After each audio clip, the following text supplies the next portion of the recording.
কিছু হলেই তারা হচ্ছে মব জাস্টিস জনগণ মব জাস্টিস মেনে নিবে না। আর যথেষ্ট হয়ে গেছে। আমরা যে দীর্ঘ যে আন্দোলন করেছি ফ্যাসিজমের বিরুদ্ধে, সে গণতান্ত্রিক পন্থায় ফিরে আসবে। সমাজের নিম্ন স্তর থেকে উচ্চ স্তর পর্যন্ত সর্বক্ষেত্রে ন্যায্যতার ভিত্তিতে সুশাসন প্রতিষ্ঠা হবে। এই জন্য আজকে মেহনতি শ্রমিক জনতা তাদের আত্মহত্যা দিয়ে তাজা রক্ত ঢেলে দিয়েছে। বাই ব্রন বাই ব্লাড বাংলাদেশি জাতীয়তাবাদী বিশ্বাস করি আমরা, এবং বাংলাদেশি জাতীয়তাবাদী বাংলাদেশের গণতন্ত্র, বাংলাদেশ স্বাধীনতা সার্বভৌম ভূমিকার জন্য অতন্ত্র প্রহরী হিসেবে কাজ করবে। বিএনপি চাই দেশের মানুষের ভোট ও ভাটের অধিকার তাকে ফিরাই দিতে। বিএনপি চাই দ্রব্যমূল্যের যে ঊর্ধ্বগতি সেটাকে একটা সহনীয় পর্যায়ে রাখতে। বিএনপি চাই দেশের মানুষের সুস্বাস্থ্য নিশ্চিত করতে। এটাই মানুষ চায়। বিএনপি চাই শ্রমজীবী মেহনতি মানুষের যে ভাগ্য উন্নয়ন এটা তারা করতে চায়।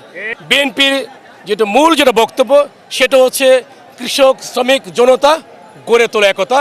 কৃষক শ্রমিক জনতা মিলেই আমরা বাঙালি গড়ে তুলেছি।